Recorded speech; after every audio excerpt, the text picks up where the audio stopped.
Bueno, seguimos y terminamos hoy la serie Vieron una gran luz de Isaías. Isaías capítulo 9, capítulo 6, capítulo 9, versículos del 1 al 7. El Señor es bueno. Aleluya.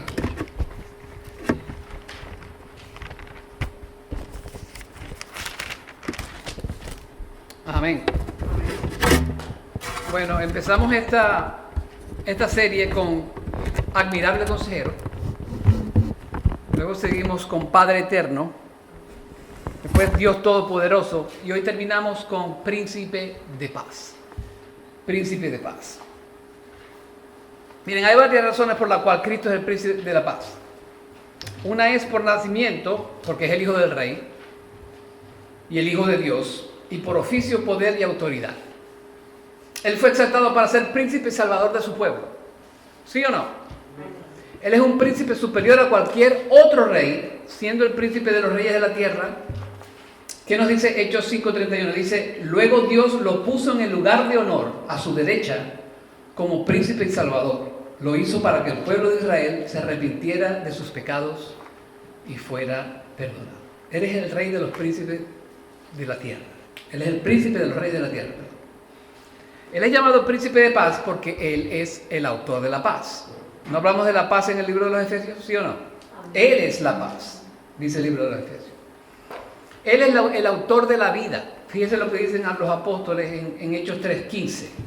Esta es la nueva traducción viviente. Dice, ustedes mataron al autor de la vida, pero Dios lo levantó de los muertos y nosotros somos testigos de ese hecho. Jesús es el autor de la vida. Es el autor de la paz entre judíos y gentiles y por eso abolió la ley ceremonial y la enemistad que existía entre ellos. Está en Efesios capítulo 2, lo vimos la vez pasada. Debido a que Él es el autor de la paz, Él envió el evangelio a ambos pueblos y los convirtió ¿en qué? En una iglesia. En una iglesia. Efesios 2:14 nos habla de esa paz. Pues Cristo mismo nos ha traído la paz. Él unió a los judíos y a los gentiles en un solo pueblo cuando por medio de su cuerpo en la cruz derribó el muro de hostilidad, que nos separaba. Mire, y el profeta Isaías en el capítulo 53 nos explica que el castigo por nuestra paz recayó sobre él como consecuencia de un pacto de paz que hizo él con su Padre, y debido a ese pacto él reconcilió al mundo consigo mismo. Tremendo. Isaías 53, ¿se acuerdan que yo les expliqué que lo llaman el quinto evangelio? Porque si usted lee ese capítulo 53, usted puede traer a alguien a los pies de Jesús. Amén. Felipe lo hizo en el libro de los Hechos, con el eunuco, ¿se acuerdan? En su nacimiento, los ángeles mencionan esa paz que solo él puede dar. Lucas 2, del 13 al 14 nos dice, de repente pareció con el ángel una multitud de los ejércitos celestiales, alabando a Dios y diciendo, gloria a Dios en las alturas, y en la tierra paz entre los hombres en quienes Él se complace. ¿Está diciendo paz para todo el mundo? No, paz para los que en Él se complace, los que creen en Él. Entonces en esta mañana quiero recalcar dos cosas sobre este príncipe de paz. Y el versículo 7 nos va a decir eso. El versículo 7 nos va a decir eso. Primera cosa que quiero hablar de él es su gobierno. Que aquí se está refiriendo al reino del rey Ezequías. Pero el profeta Isaías está profetizando sobre el futuro reino de nuestro Señor. Y quiero hablar sobre su reino. ¿Qué hace un príncipe? Pues gobierna y reina, ¿sí o no? El versículo 7 nos dice, el aumento de su soberanía, y esta palabra de soberanía ahí es gobierno, y de la paz no tendrán fin, sobre el trono de David y sobre su reino, para afianzarlo y sostenerlo con el derecho y la justicia, desde entonces y para siempre. El celo del Señor de los ejércitos hará esto. Entonces, lo primero que quiero recalcar aquí es que su gobierno es perpetuo. Su gobierno es perpetuo. El Señor va a reinar en esta tierra por 1000 años, ¿sí o no? Por 1000 años. Eso está en en Apocalipsis 20, del 1 al 6. En los días de Isaías, una cadena de oro a menudo colgaba alrededor del cuello de los gobernantes y sobre sus hombros, sirviendo como un símbolo de autoridad. Isaías nos dice que este gobierno está sobre los hombros, todos los gobiernos del mundo están sobre los hombros de Jesús. Fíjense en el versículo 6, dice: porque un niño nos ha nacido, un hijo nos ha sido dado, y la soberanía reposará sobre sus hombros. Esas responsabilidades que él va a tener como gobernador, entre muchas otras, es la defensa nacional, es la atención médica, la justicia, la infraestructura y la aplicación de la ley. Y hay muchas más. Ahora, ¿por qué un gobierno perpetuo? Bueno, primero que todo, porque Jesucristo físicamente va a estar en esta tierra por 1000 años. Hay unos que no quieren eso, que no creen eso, pero yo lo creo. Yo creo en el milenio.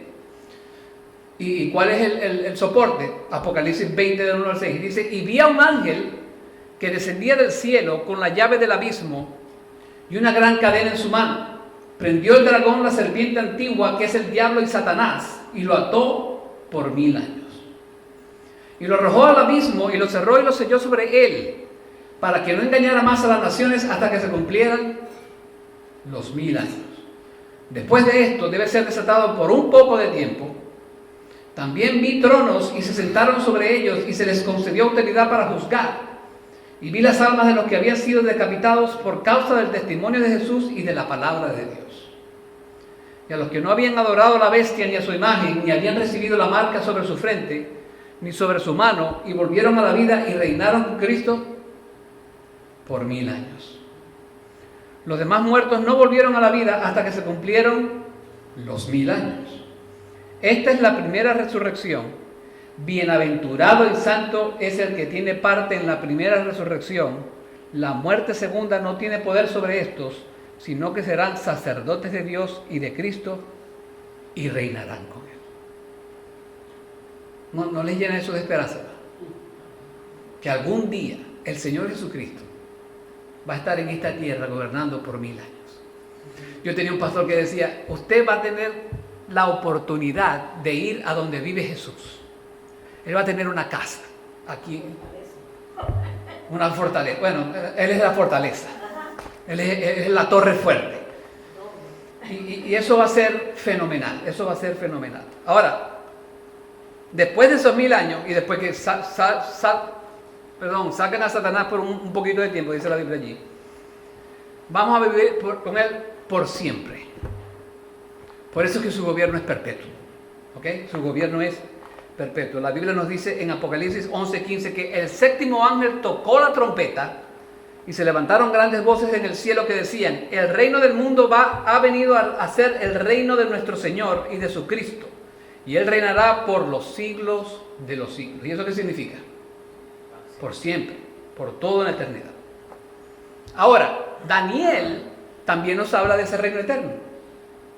Fíjese, Daniel 2:44 dice: en los días de estos reyes, el Dios del cielo levantará un reino que jamás será destruido, y este reino no será entregado a otro pueblo. Desmenuzará y pondrá fin a todos aquellos reinos, y Él permanecerá para siempre. Ahí está hablando del Señor Jesús. Mire, cuando usted estudia el Apocalipsis, tiene que estudiar el Apocalipsis, tiene que estudiar a Daniel, tiene que estudiar a Jeremías, tiene que estudiar a Primera y Segunda de Tesalonicenses. Es un estudio bien complejo y no nos vamos a meter en eso, pero el detalle es que el gobierno de Jesucristo es un gobierno perpetuo. Algún día predicaremos sobre el Apocalipsis. Amén. Mire, aquí en los Estados Unidos escogemos un presidente cada 4 años, ¿sí o no? Y si a la gente le gusta, le dan 4 años más, 8 años. El Señor Jesús no va a ser así. Él va a ser gobernante para siempre. No por un tiempito, para siempre. Nuestro Señor Jesús,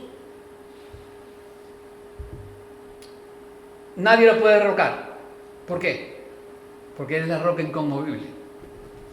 Nuestro Señor Jesús, nadie lo puede asesinar. ¿Por qué? Porque Él es Dios poderoso y el autor de la vida. ¿Quién lo puede asesinar? Nadie. Satanás intentó, pero no puede. Él es el Rey para siempre.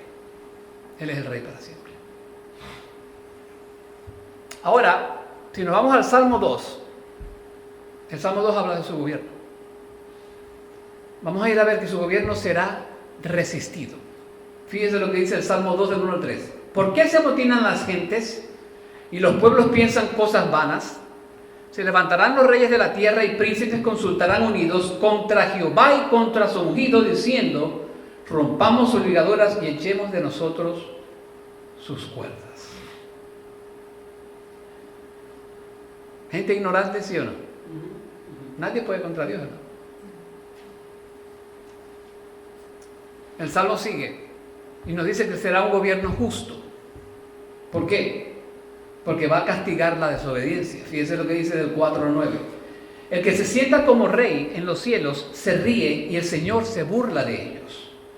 Luego les hablará su ira y en su furor los aterrará diciendo: pero yo mismo he consagrado a mi rey, a Cristo, sobre Sión, mi santo monte. Ciertamente anunciaré el decreto del Señor, porque me dijo: mi hijo eres tú, yo te he engendrado hoy. Pídeme y te daré las naciones como herencia tuya y como posesión tuya los confines de la tierra. Tú los quebrantarás con vara de hierro, las desmenuzarás como un vaso de un alfarero. Mire, Dios de manera burlona se ríe de ellos, porque todavía el hombre tiene la errada idea de que puede ir en contra de los designios de Dios. Eso es una estupidez.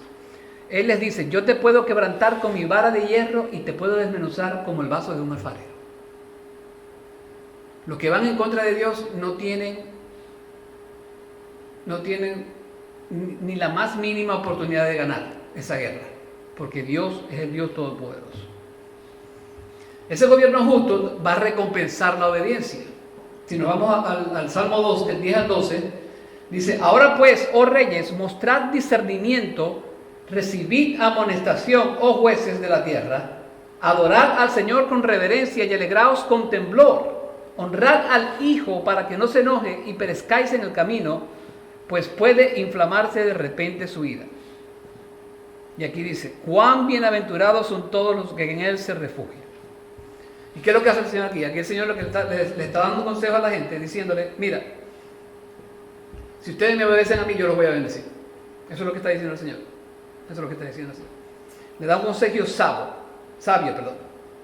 Y le dice que tan bienaventurados son los que se refugian en Él o los que lo obedecen a Él. Entonces su gobierno es justo. Él castiga la obediencia y Él recompensa la obediencia. Lo otro es que es un gobierno eficaz. Un gobierno eficaz. Mire, aquí nos dice la palabra que el trono de David y sobre su reino. Eso es una promesa. Una promesa. Esta promesa tenía un componente histórico literal que tenía que ver con la liberación de los judíos de Sennacherib en los días de Ezequías. También era un presagio de una futura restauración final de Israel. ¿Se acuerdan? Isaías capítulo 53, cuando lo negaron a Jesús. Yo no sé si yo les prediqué esto aquí en esta iglesia. En un futuro los judíos se van a quejar o van a lamentar que no creyeron a Jesús cuando el primero vino a esta tierra. Entonces su gobierno es eficaz. Y esa promesa está en 2 Samuel 7:14, cuando nos dice: cuando tus días se cumplan y reposes con tus padres, levantaré a tus descendientes después de ti, el cual saldrá de tus entrañas, y estableceré su reino. Él edificará casa a mi nombre, y yo estableceré el trono del reino para siempre.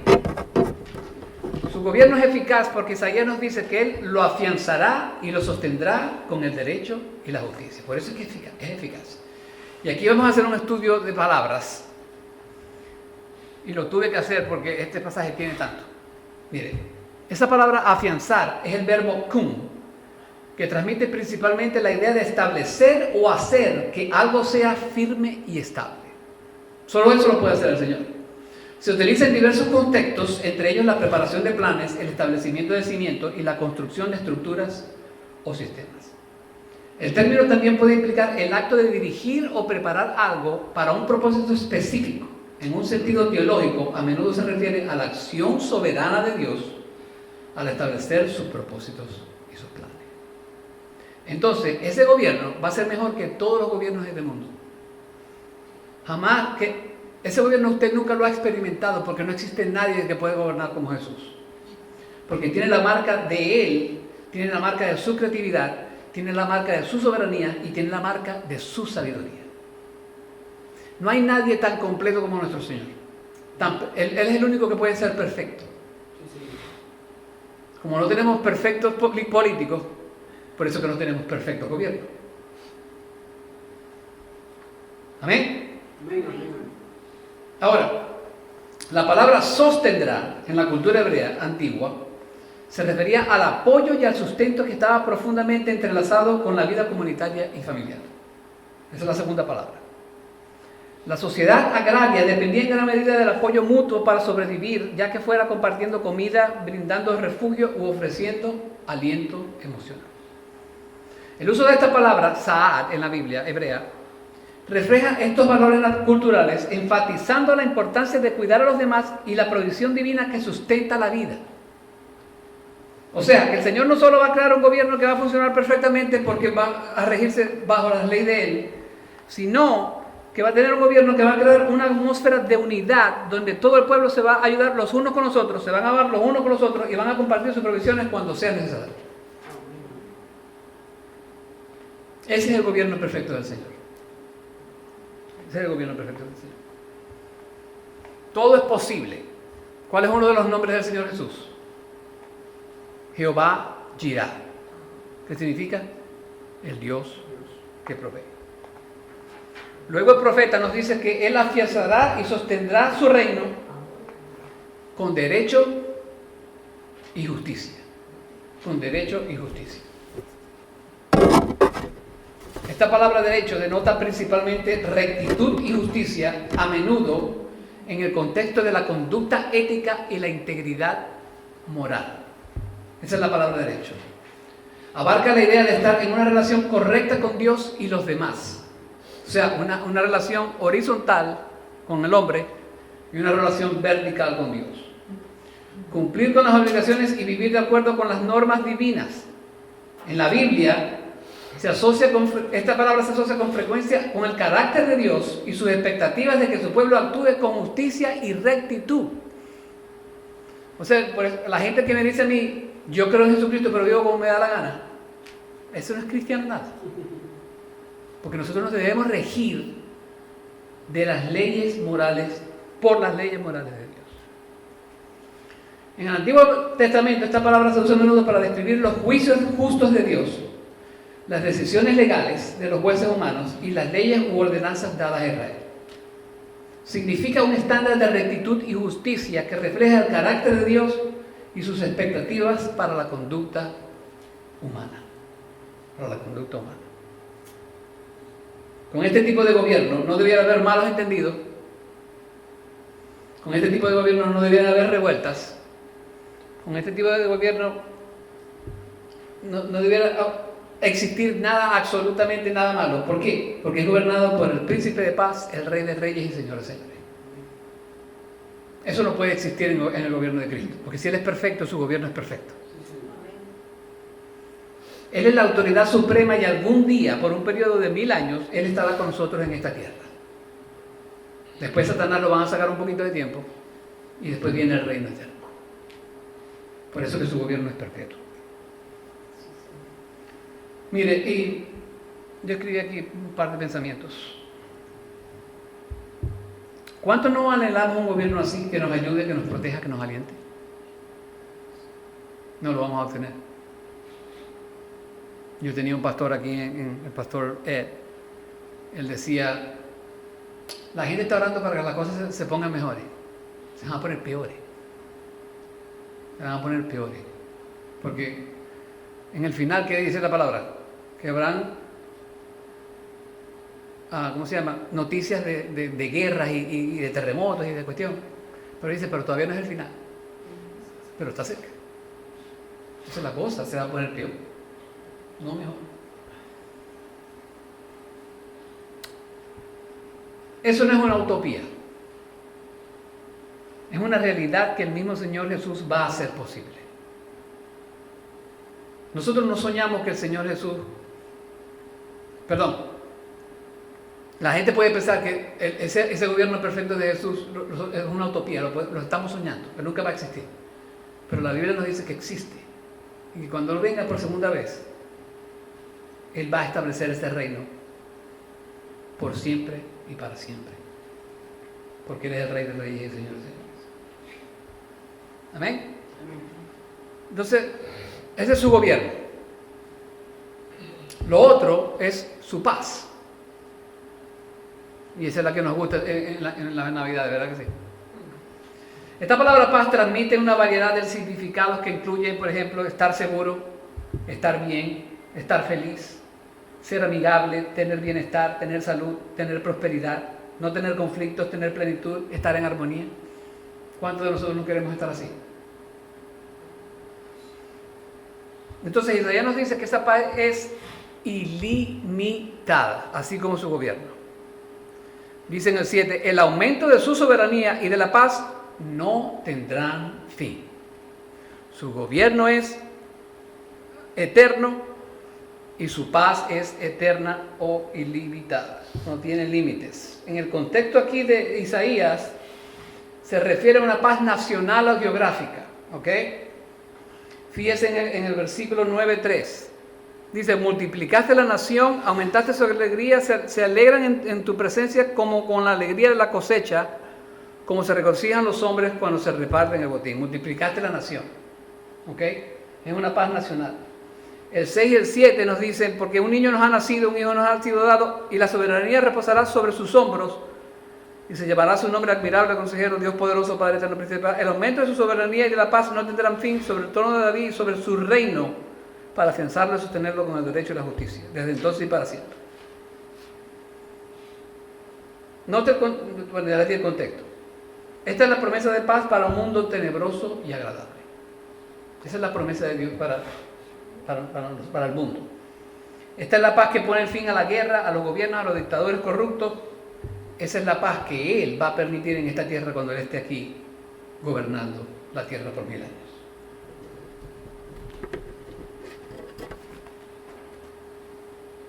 Entonces,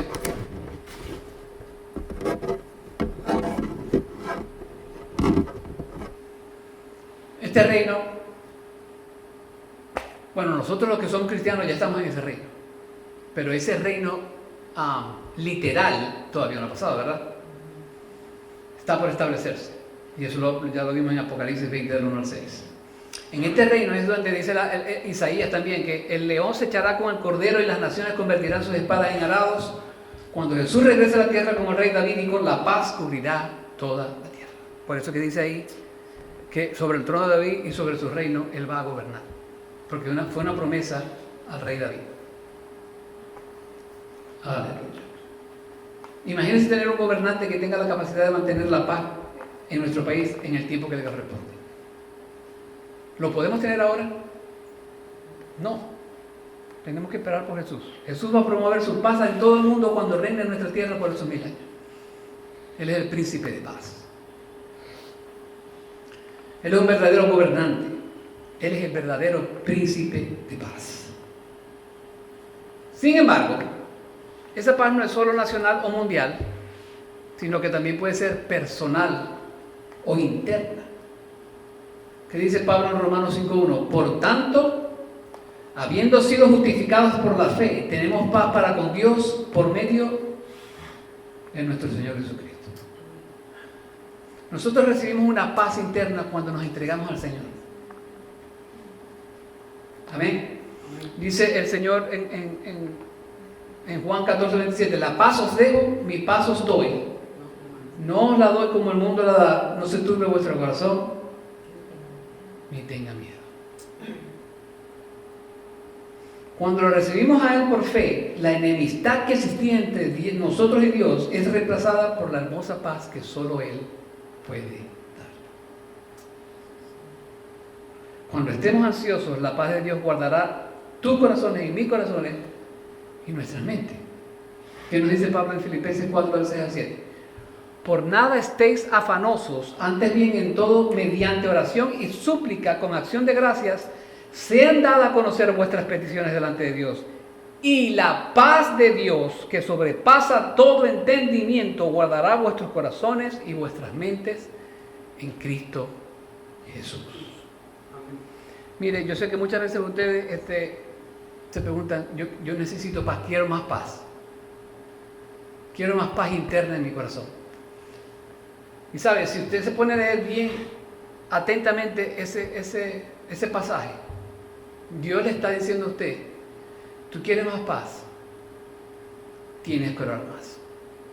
Fíjese, por nada estéis afanosos, antes bien en todo, mediante oración y súplica con acción de gracias, sean dadas a conocer vuestras peticiones delante de Dios, y la paz de Dios, que sobrepasa todo entendimiento, va a cuidar tu corazón y va a cuidar mi corazón. Y la paz de Dios, ¿sabes qué te está diciendo? Tienes que orar y presentarle tus cosas al Señor y Él te va a dar paz. Si nosotros le estamos pidiendo paz al Señor y no oramos, no espere esa paz, hermano. Tiene que orarle al Señor. Tiene la paz cuando usted lo recibió, pero estamos hablando de paz interna, paz en los problemas, en las tribulaciones. Tiene que orar al Señor, hermano. A veces nos preguntamos, ¿por qué nos va tan mal? Porque esa relación, esa comunicación con Dios como que no está allí. Y la oración es necesaria, ¿sí o no? No, pero si Dios ya sabe lo que va a pasar, ¿para qué voy a orar? Bueno, pero Él nos manda a orar. ¿Quiénes somos nosotros para decirle, eso está errado? No hay que orar. Hay que orar, hermano. Queremos más paz, tenemos que orar más. Aleluya. Ahora, ¿cómo todo es posible? ¿Cómo todo esto es posible? ¿Cómo va a pasar todo esto? ¿Cuál es la cosa que va a permitir que este rey, el Señor Jesús, este admirable consejero, establezca ese reino milenial y ese reino eterno? Ahí lo dice al final Isaías: el celo del Señor de los ejércitos hará esto.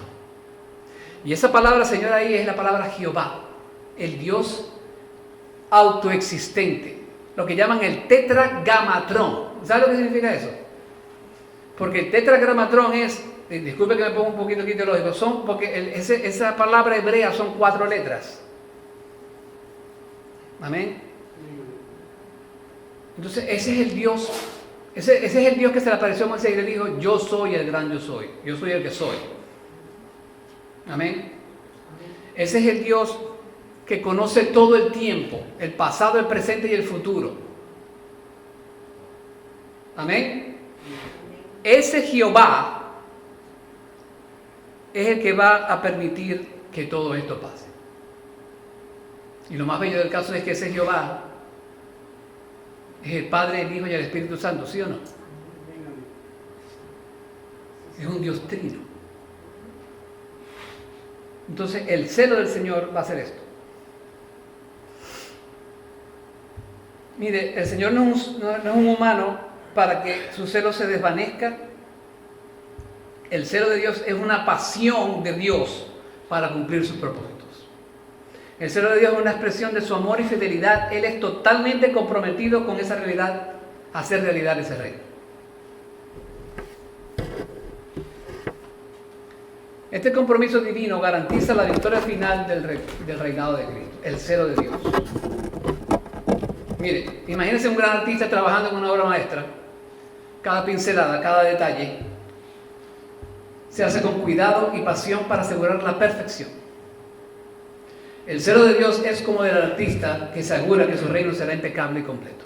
Dios está pintando ese reino y va a ser perfecto, porque Él es un pintor perfecto. Encuentre confianza en las promesas de Dios.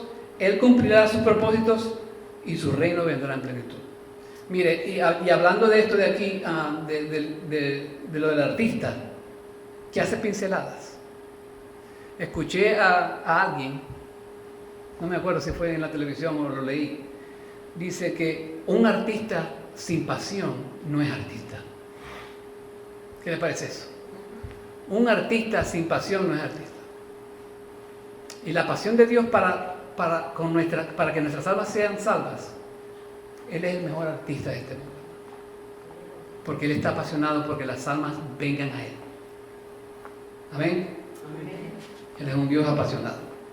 Eso es lo que significa celo, tener pasión. Tener pasión.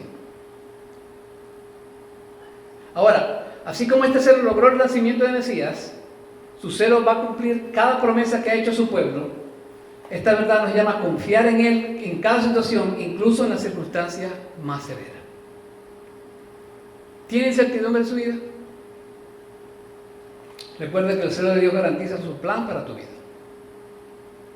¿Tienes incertidumbre? Perdón. El mismo celo que impulsa el establecimiento del reino de Cristo también alimenta nuestra misión con sus embajadores. Segunda de Corintios 5:20. No lo vamos a buscar, lo pueden buscar ustedes después. Estamos llamados a reflejar su justicia, rectitud y paz en un mundo quebrantado. ¿Cómo podemos participar en el avance del reino de Dios en tu esfera de influencia? ¿Cómo puedes hacer eso?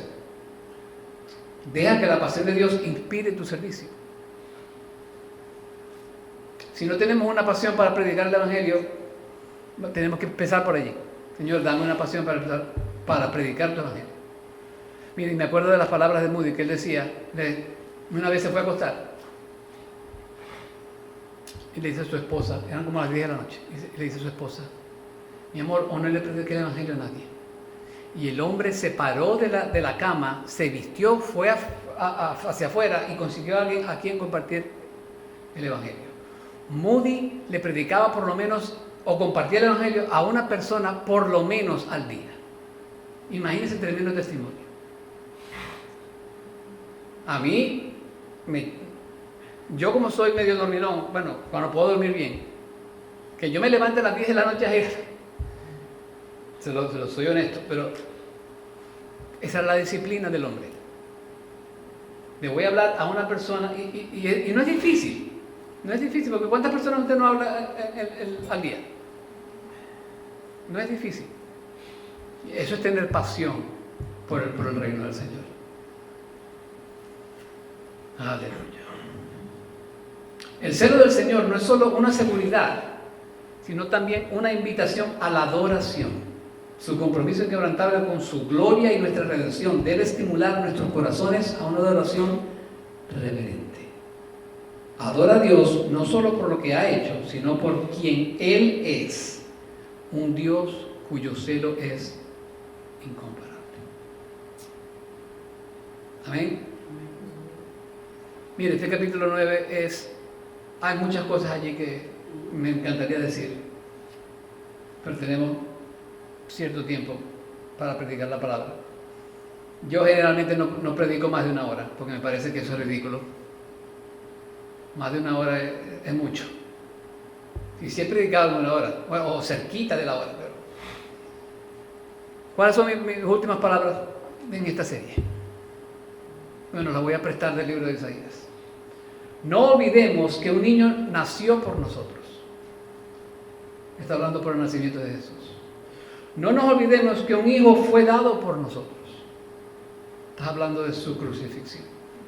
Y su nombre es Admirable Consejero, Dios Poderoso, Padre Eterno, Príncipe de Paz.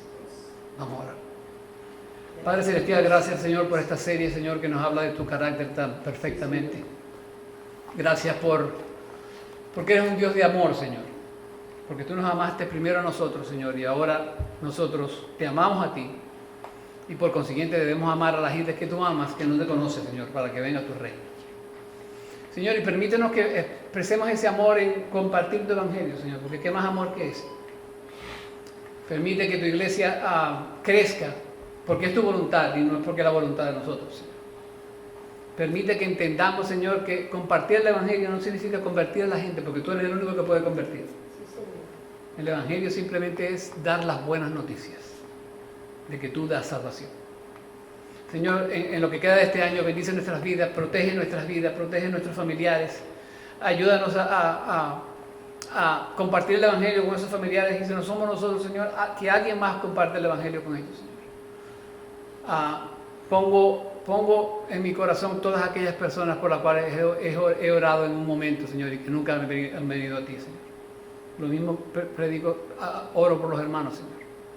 Cualquier persona que ellos hayan orado, Señor, para que vengan a tus pies y que no han venido, Señor, ¿por qué no les da ese ese regalo de Navidad, Señor. El saber de que las personas por las cuales hemos estado orando, Señor, tú las trajiste a tu reino. Ayúdanos a eso, Señor.